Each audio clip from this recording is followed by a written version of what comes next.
أعوذ بالله السميع العليم من الشيطان الرجيم. بسم الله الرحمن الرحيم. القول مني في جميع الأشياء قول آل محمد عليهم السلام، فيما أسروا وما أعلنوا، وفيما بلغني عنهم وفيما لم يبلغني. الحمد لله رب العالمين، وصلى الله على خير الخلق أجمعين، سيدنا محمد وأهل بيته الطيبين الطاهرين، ولعنة الله على قتلتهم وأعدائهم أجمعين إلى قيام يوم الدين، آمين.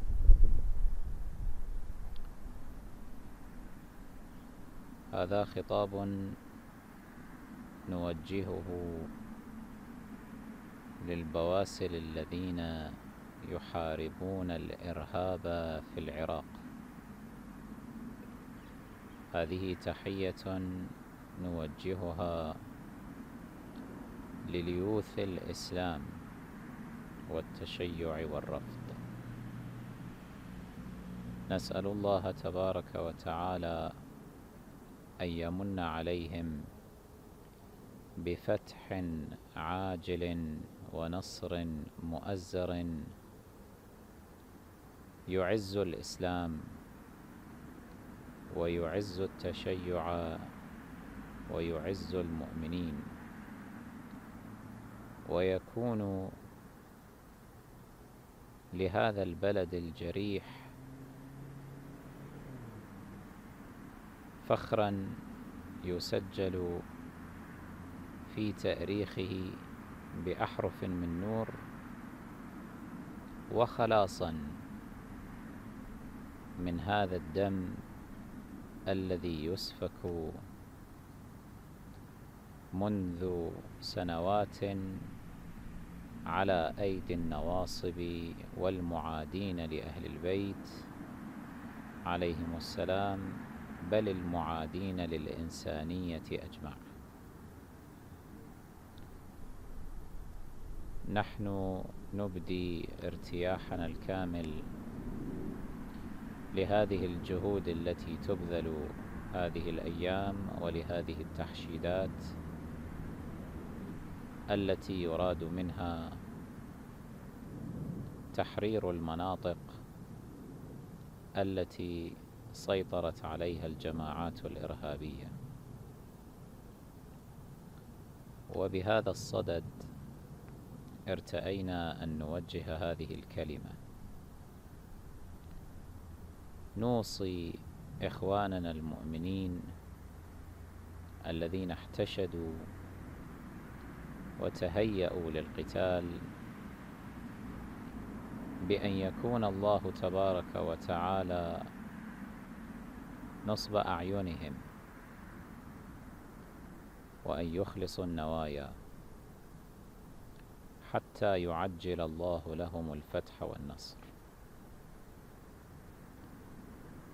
إنا لنوصي كل فرد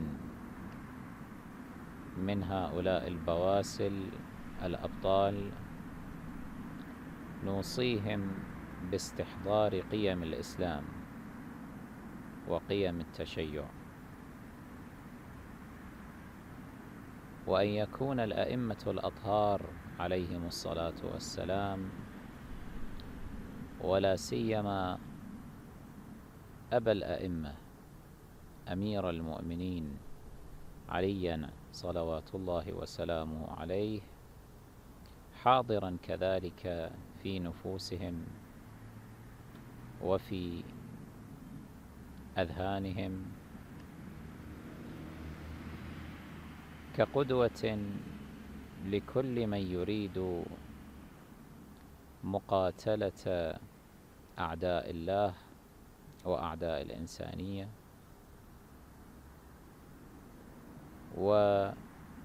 وكمنهج في الحرب والقتال يقدم لهذا الإنسان، لهذا المقاتل، من السمو والنبل ما يجنبه من ارتكاب بكل ما يمكن أن يسخط الله أو يلوث سمعة هذا المقاتل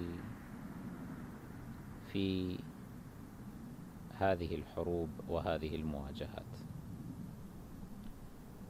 نحن نقتدي بعلي أمير المؤمنين عليه السلام الذي كانت حروبه نظيفة،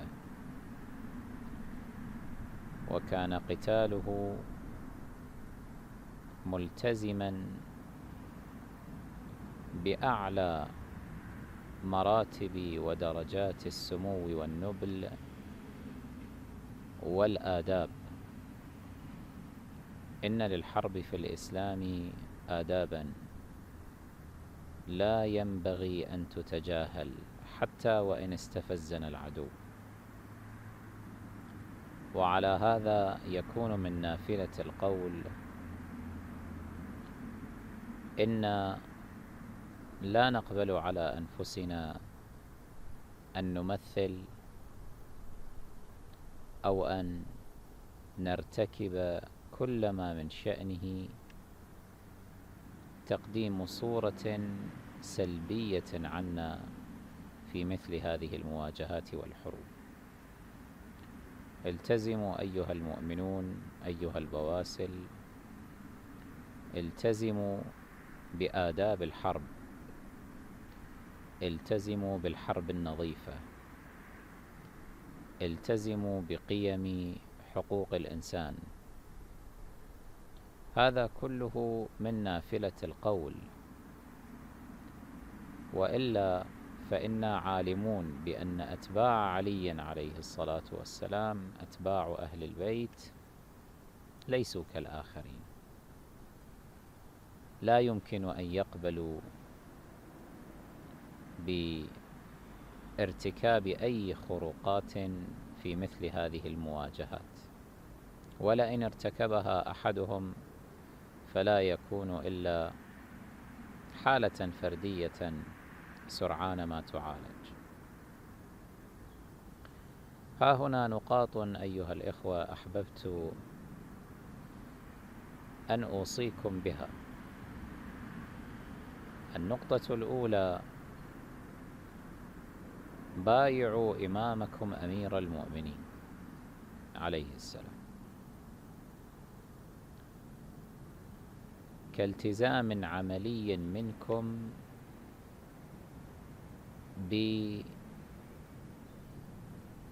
بمبايعته بإمامته بعقد الإمامة والولاء معه، فليكن هذا القتال، فلتكن هذه المواجهة. وبعبارة أخرى، ليستشعر كل منكم أنه يدافع في المقام الأول عن إمامه حيدر الكرار صلوات الله عليه. أنتم لستم تدافعون فقط عن العراق، أنتم تدافعون هنا عن صاحب العراق، سيد العراق، أعظم من استوطن العراق وأعظم من دفن في العراق، علي بن أبي طالب صلوات الله عليهما. أنتم شيعته ومواليه، فليكن هذا الجهد العسكري الذي تبذلونه هذه الأيام ترجمة فعلية وعملية منكم لوفائكم لمولاكم أمير المؤمنين عليه السلام. صحيح أن هذه الحرب قد فرضت عليكم من قبل هؤلاء الأوغاد الإرهابيين، لكنها فرصة كذلك لكي تسطروا سطرا جديدا في صفحات مجد الرافضة، ولكي تكتبوا فصلا جديدا من فصول انتصارات الرافضة أتباع علي أمير المؤمنين صلوات الله عليه. في هذه الحرب كما تعلمون هنالك مغامرات كثيرة ومخاطر عدة، خوضوها ولا تهابوها. حينئذ تكونون قد التزمتم التزاما صحيحا بما جاء أو بما أوصاكم به أو أخذه عليكم مولاكم أمير المؤمنين عليه السلام. إن أمير المؤمنين روحي فداه كان قد كتب كتابا تجدونه في نهج البلاغة، وجهه إلى عسكره، إلى جنده وإلى أمراء جيشه. جاء في هذا الكتاب قوله عليه السلام: ولي عليكم الطاعة وألا تنكصوا عن دعوة ولا تفرطوا في صلاح وأن تخوضوا الغمرات إلى الحق. إذن هذا أمير المؤمنين عليه السلام يقول: لي عليكم الطاعة ولي عليكم كذلك أن تخوضوا الغمرات. هذه الغمرات، هذه المغامرات، هذه المحن، هذه التحديات الصعبة، يقول مولاكم عليه السلام: إن لي عليكم أن تخوضوها. هذه حرب نوعية كما تعلمون، لأن الذي نقاتله ليس جيشا نظاميا، ليست دولة، ليس طرفا يلتزم بأي معايير أو أي أخلاقيات أو آداب. إنه طرف متوحش دموي لا يذكرنا إلا بالمتوحشين الدمويين الأوائل، كأبي بكر صاحب حظائر النار والمقابر الجماعية ومجرمي الحرب من عمر وعثمان وبني أمية وعائشة ومن أشبه. هؤلاء ما كانوا أيها الإخوة يلتزمون بأية معايير، ولذا كانوا يحرقون الناس أحياء ويمثلون بالقتلى ويرتكبون من الفظائع ما عرف وسجل في التاريخ. هؤلاء اليوم الذين أطلقوا على أنفسهم داعش لا يذكروننا إلا بسير أولئك. نحن أمام عدو باغ إرهابي إجرامي متوحش لا يلتزم بأي معايير. لذا فإن هذا تحد كبير نحن نعلمه وندركه، ولذا نقول أنها حرب نوعية، قد تكون فريدة من نوعها وقد تكون الأصعب، لكنكم أهل لها إن شاء الله. أنتم لها لأنكم ليوث الإسلام، لأنكم أبناء علي الذي لم يهزم قط، ولم يستطع أحد أن يقف بإزائه أو أن يستطيل عليه أو أن يناجزه أو يناكفه. فلتكن هذه منكم إذن بيعة لمولاكم أمير المؤمنين، فليتوجه كل مقاتل من مقاتلين الأعزاء في بداية كل يوم، كل ساعة، ما إن يبدأ نوبته في الجهاد والقتال، فليتوجه ناحية النجف الأشرف وليسلم على إمامه أمير المؤمنين عليه السلام، وليقل له: السلام عليك يا مولاي يا أبا الحسن يا أمير المؤمنين، إنك قد أخذت علينا الطاعة، وأخذت علينا أن نخوض الغمرات إلى الحق، وها أنا ذا ألتزم بذلك، راجيا من الله تعالى القبول ومنك التأييد والشفاعة. إذا ما فعلتم هكذا أيها المقاتلين الأعزاء، فإنه يرجى أن يكون أبو الحسن علي عليه السلام معكم في أرض المعركة، أن يكون محمد صلى الله عليه وآله معكم، والأئمة من آل محمد معكم، وخاتمهم المهدي معكم، وملائكة الله، والله تبارك وتعالى من فوقهم ومن ورائهم يكون ناصرا لكم وظهيرا. فليكن كل امرئ منكم كذلك المؤمن العبد الذي جاء إلى أمير المؤمنين عليه السلام مبايعا. تحدثنا الرواية عن مولانا أمير المؤمنين عليه السلام أنه جاءه رجل، وهذا رواه العلامة الحلي عليه الرحمة عن شيخنا الأقدم ابن الجنيد عليه رحمة الله، يقول أن رجلا جاء إلى أمير المؤمنين عليه السلام ليبايعه، فقال: يا أمير المؤمنين،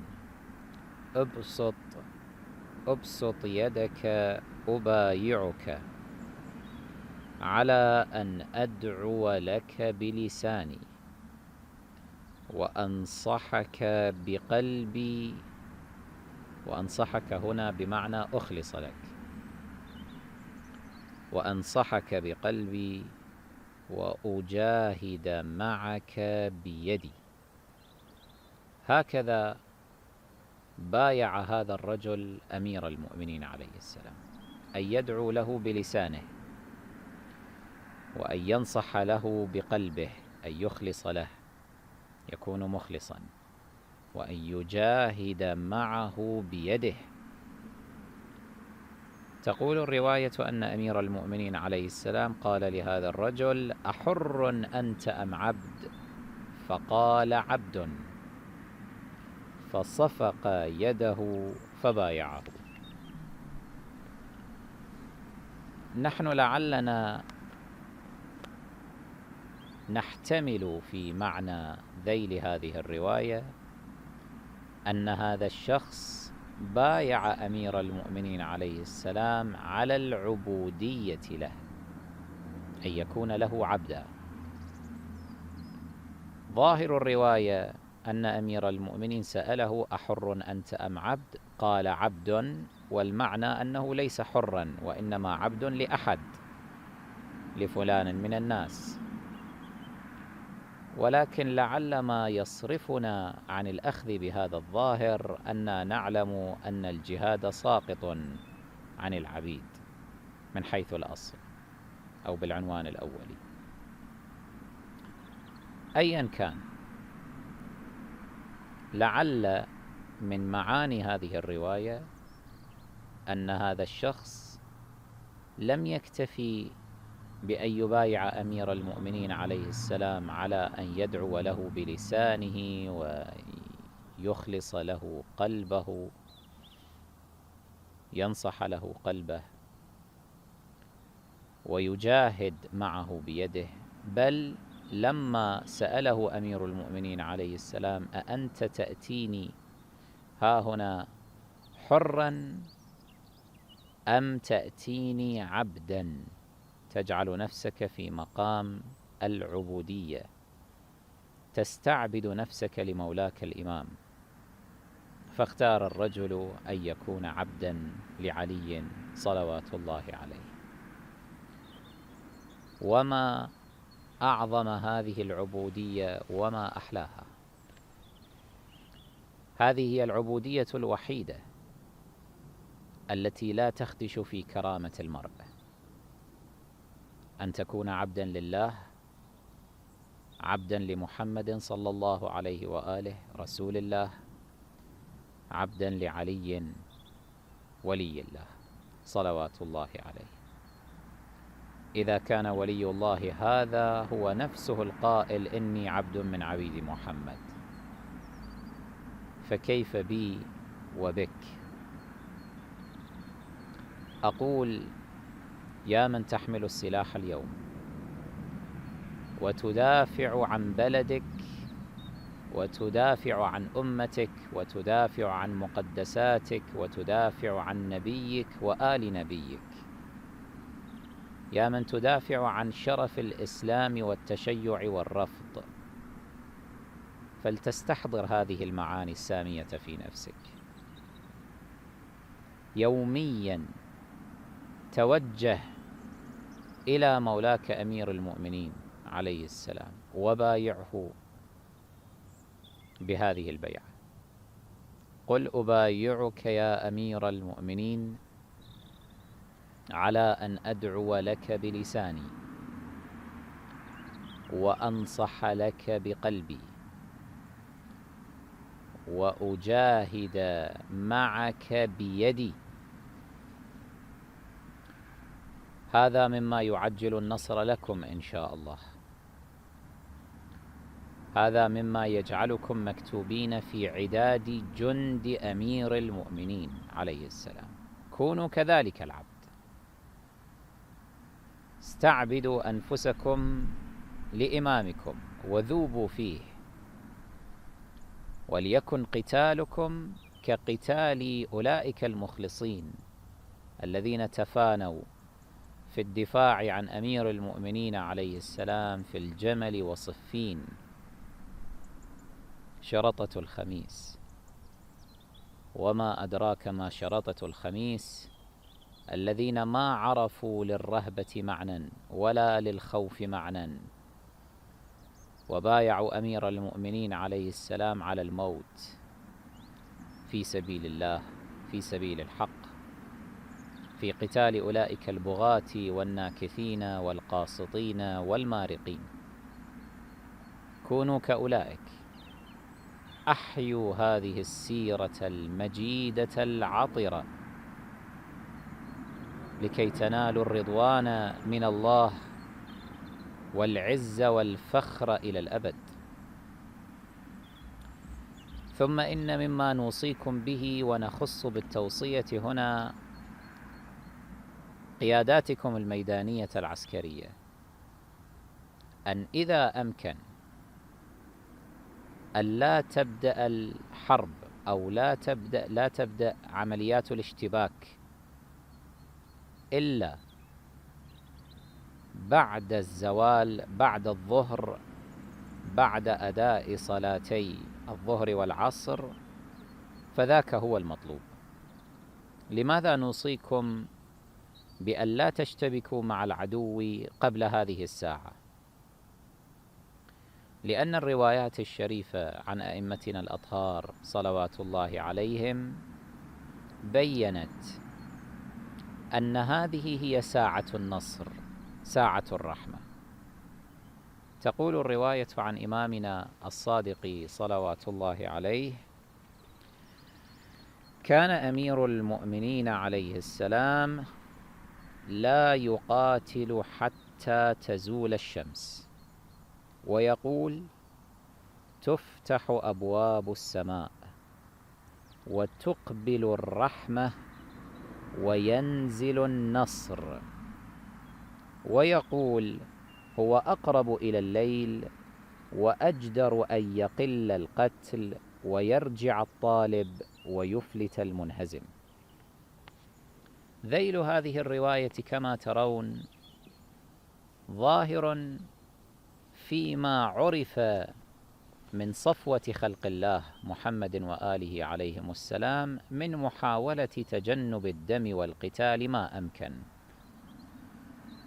إنهم أهل بيت الرحمة، ليسوا يقصدون القتال لمجرد القتال، وإنما يقصدونه بعد استنفاد كل الوسائل الأخرى، ولذا كانوا لا يبدأون القتال إلا بعد الزوال ليكون أقرب إلى الليل ويقل القتل بسبب ذلك، إذ يتحاجز القوم عند الليل عادة في تلك الأزمنة، ويفلت المنهزم ويرجع الطالب.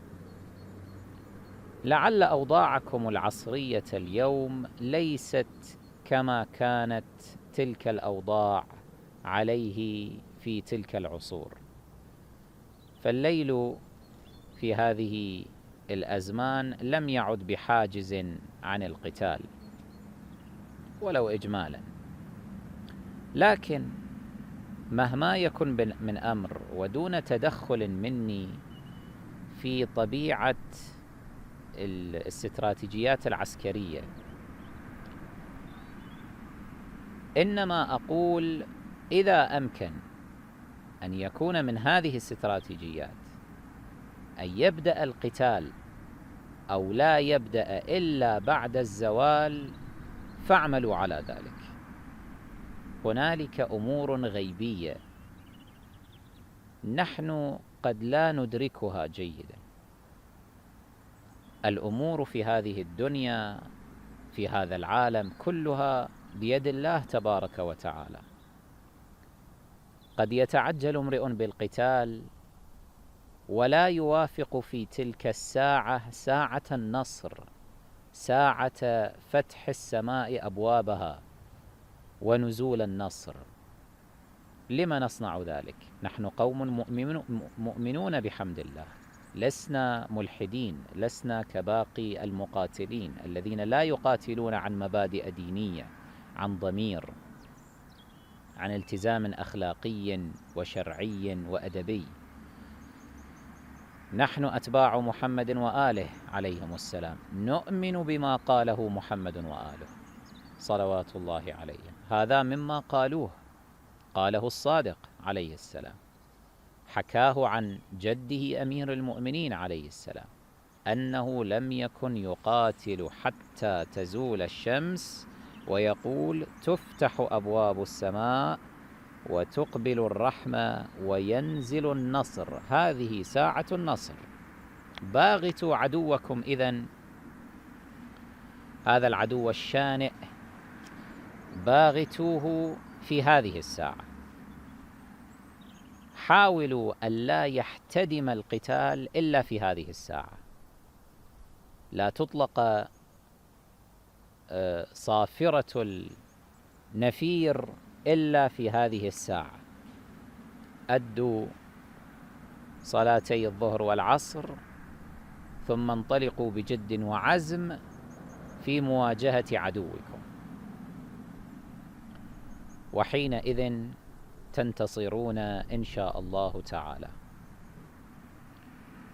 نوصيكم أيضا بما سبق وأوصيناكم به في بداية هذه المواجهات قبل أشهر،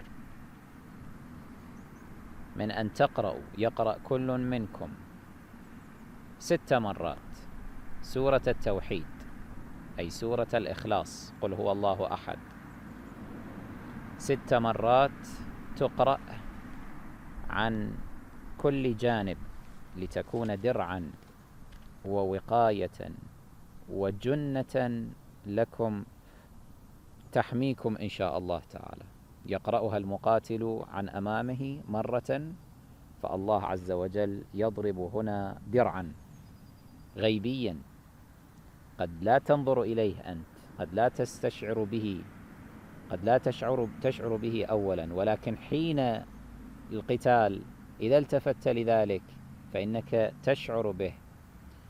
حين ترى أن الله عز وجل يحميك، اجعل درعا أمامك، قل هو الله أحد، وعن يمينك وعن شمالك وعن خلفك وعن فوقك وعن أسفلك، لا تصيبك إن شاء الله طلقة واحدة بهذا.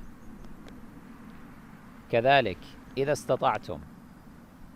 استطاع الواحد منكم أن يأخذ معه شيئا من تربة سيد الشهداء عليه السلام ويقرأ دعاء الاعتصام بها الذي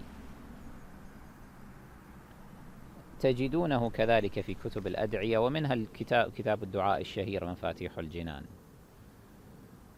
في الموضع الذي يكون في آخر زيارات أبي عبد الله الحسين عليه السلام قبل الدخول في باب زيارة الكاظمين صلوات الله عليهما. هنالك تجدون دعاء الاعتصام الذي أوله: اللهم بحق هذه التربة المباركة وبحق من حل بها، إلى آخر الدعاء. تجعل هذه التربة المباركة حينئذ عصمة لكم، لأن الملائكة كما قال الأئمة الأطهار عليهم السلام يحفون بها فيحمونكم، ينصركم الله عز وجل بالملائكة المسومين حينئذ. كذلك نوصيكم بأن لا تجعلوا العدو يلتقط أنفاسه، فلتتوالى الضربات ولتجهزوا عليهم إجهازا كاملا. إن هذا العدو ليس كأي عدو، هذا العدو له فئة، ولذا ينبغي أن يكون التعامل معه على نحو مغاير من سائر الأعداء. إن لنا أن نكف عن هذا العدو متى ما علمنا أنه يكف، متى ما علمنا أنه يتبدد، كحال أصحاب الجمل مثلا. أنتم إذا لاحظتم أيها الإخوة، لقد كانت سيرة أمير المؤمنين عليه السلام في أصحاب الجمل، أصحاب عائشة وطلحة والزبير، مغايرة لسيرته مع أصحاب صفين، أصحاب معاوية لعنهم الله جميعا.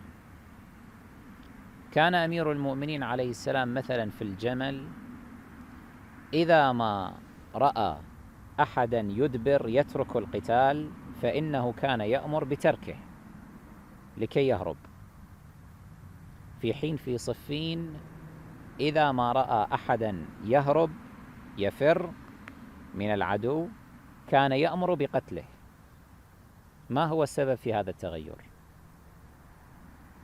في الجمل إذا ما ألقى أحد من العدو سلاحه أمنه أمير المؤمنين عليه السلام، قال أنت آمن، وكف الجند عنه لا تقتله وعفى عنه. أما في صفين إذا ألقى أحد سلاحه فكان أمير المؤمنين عليه السلام لا يعفو عنه بل يجهز عليه. ما هو السبب؟ هذا التساؤل في واقع الحال وجه إلى إمامنا وسيدنا الإمام العاشر علي بن محمد الهادي صلوات الله عليهما. وجهه أحد فقهاء وقضاة أهل الخلاف ويدعى يحيى بن أكثم. سأل الإمام الهادي عليه السلام أنه لما أمير المؤمنين صلوات الله عليه كانت سيرته هكذا متغايرة في هاتين الحربين؟ فأجابه الإمام الهادي عليه السلام كما رواه صاحب تحف العقول، قال: وأما قولك إن عليا عليه السلام قتل أهل صفين مقبلين ومدبرين وأجاز على جريحهم، وأنه يوم الجمل لم يتبع موليا ولم يجز على جريح، أو لم يتبع موليا ولم يجز على جريح، ومن ألقى سلاحه آمنه ومن دخل داره آمنه، فإن أهل الجمل قتل إمامهم ولم يكن لهم فئة يرجعون إليها، إنما رجع القوم إلى منازلهم غير محاربين ولا مخالفين ولا منابذين، ورضوا بالكف عنهم، فكان الحكم فيهم رفع السيف عنهم والكف عن أذاهم، إذ لم يطلبوا عليه أعوانا. وأهل صفين كانوا يرجعون إلى فئة مستعدة وإمام يجمع لهم السلاح والدروع والرماح والسيوف، ويسني لهم العطاء، ويهيئ لهم الإنزال، ويعود مريضهم، ويجبر كسيرهم، ويداوي جريحهم، ويحمل راجلهم، ويكسو حاسرهم، ويردهم، فيرجعون إلى محاربتهم وقتالهم، فلم يساو بين الفريقين في الحكم. أظنكم فهمتم أيها الأخوة السبب في اختلاف سيرة أمير المؤمنين عليه السلام. أهل الجمل قتل إمامهم، يعني من الرجال، أعني طلحة والزبير، لذا فإنهم من الطبيعي أن يتشتتوا بعد إذن، لأنه ليس لهم فئة يرجعون إليها، ليس لهم إمام شاخص يمكن أن يجيشهم من جديد فيحاربوا من جديد. كان من المعلوم عند أمير المؤمنين عليه السلام أن هؤلاء إذا ما هزموا فقد هزموا، إذا ما فروا فقد فروا، لن يعودوا للحرب من جديد، سيرضون بالكف عنهم. أما أهل صفين فكانت لهم فئة، إنهم أهل الشام، ولهم إمام معاوية، وكان هذا يداوي جرحاهم وكان يعبئهم من جديد، فلم يكن أمير المؤمنين عليه السلام ليكتفي منهم بأن يستأمنوا أنفسهم أو أن يلقوا سلاحهم أو أن يفروا، إلا اللهم ذاك الذي تظهر عليه أمارات الندم والتوبة حقا، وقليل ما هم، قليل. التاريخ حدثنا أن من أهل صفين من كانت تظهر عليه أمارات الندم والتوبة، فكان أمير المؤمنين عليه السلام يعفو عنه بل ويعطيه من بيت المال. أما البقية فإن من المعلوم أنهم إذا ما فروا فإنهم يعودون من جديد ويعبؤون من جديد. إذا ما ألقى الواحد منهم سلاحه وأظهر مثلا شيئا من التراجع فإنه سيعود من جديد للمعركة بعدما يعبأ من جديد، لأن هنالك حكومة تعبئه، هنالك حكومة معاوية، هنالك فئة تدفعه من جديد للقتال. حالنا مع هؤلاء الإرهابيين الأوغاد هو هذا أيها الإخوة، إياكم أن تتركوهم يفروا. إنهم إن فروا من أرض العراق ذهبوا إلى أرض الشام، وهنالك تعبأوا من جديد وداووا جراحهم من جديد، وعادوا الكرة عليكم، أعادوا الكرة عليكم. لا تتركوهم إذن، لا تجعلونهم يلتقطون أنفاسهم أبدا. من يقع في أيديكم طبقوا فيه حكم الله وحكم الإنسانية. الإنسانية اليوم تئن من هؤلاء الإرهابيين، ما عادت الإنسانية تتحمل وجودهم، لا بد من إعدام وجودهم كلية. هنا في مثل هذه الظروف الاستثنائية لا يمكن استبقاء هؤلاء، لا يمكن تركهم يفرون، لا يمكن تركهم يلقون أسلحتهم ويهربون. لا بد هنا من تصفية وجودهم تماما، حتى إن تجاوزوا الحدود وخرجوا من أرض العراق كلية. عليكم أن تواصلوا هذا الزخم، لا تتركوه، واصلوا هذا الزخم وتمددوا في عمق الأراضي السورية إلى أن تقضوا عليهم في عقر ديارهم، إلى أن تنعدم إمامتهم، تنعدم خلافتهم المزعومة هذه، إلى أن يقضى على هذه البدعة نهائيا، يقضى على هذه الشرذمة نهائيا. حينئذ يمكن أن ترتاح الإنسانية، حينئذ يمكن أن ترتاحوا. إياكم أن تخطئوا الأخطاء السابقة. لما اكتفيتم ببعض الانتصارات في بعض مناطق العراق وظننتم أن الإرهابيين ما عادت لهم شوكة وأنهم قد طردوا إلى خارج الحدود وتوليتم أموركم الداخلية بشيء من الثقة والاطمئنان، ثم بعدئذ فوجئتم على حين غرة بأن هؤلاء الإرهابيين جاءوا واجتاحوا المناطق هذه كلها وسيطروا على الموصل وسيطروا على تكريت ومناطق كثيرة في غرب العراق. هنا يكون الخطأ. ما دمنا نرى أن لهذا التنظيم اللعين شر يتمثل ببقاء قيادة له، ببقاء كيان له ورابط له، ما دام الأمر هكذا فلا بد من مواصلة زخم القتال وإطالة النفس في تتبع هؤلاء وملاحقتهم أينما كانوا في الدنيا، وهذا أمر مشروع تكفله لنا كل الشرائع، تكفله لنا كل المواثيق. نحن أمة سفك دمها من قبل هؤلاء، ولا نظن أن هنالك أمة اليوم ارتاحت من هؤلاء، فشر هؤلاء الذين دمروا البشرية بأفعالهم القذرة الوحشية باسم الإسلام شرهم عم كل الأمم.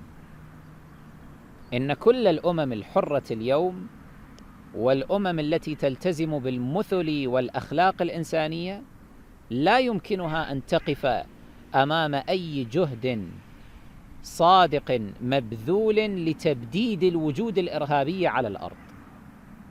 لذا إنا نوصيكم ونوصي القيادات الميدانية التي نريد منها هذه المرة ألا تفشل كما فشلت القيادات السابقة، نوصيهم بأن يكونوا من الشجاعة ومن الثقة بالمستوى الذي يمكن له أن يحقق نصرا دائما ونهائيا، لا نصرا مؤقتا أو جزئيا. هذه بضع توصيات أو وصايا ارتأينا أن نوجهها لكم في هذه المناسبة، واطمئنوا أنا معكم وأنا ندعو لكم ونراقب أخباركم ونتحرك بما استطعنا لأجل دعمكم، ونسأل الله تعالى أن يكون معكم وأن ينصركم ويحميكم، وأن يكون الحجة ابن الحسن صلوات الله عليه معكم رافدا لكم داعما لكم شفيعا لكم عند الله تبارك وتعالى. فجدوا واجتهدوا، نسأل الله تعالى أن يعجل لكم الفتح والنصر، وأن يعز بكم الإسلام وأهله، وأن يرفع بكم عن هذا الشعب المظلوم هذا الظلم وهذه التهديدات، وأن يكفي بكم المؤمنين القتال إن شاء الله تعالى. هذا وصلى الله على سيدنا محمد وأهل بيته الطيبين الطاهرين.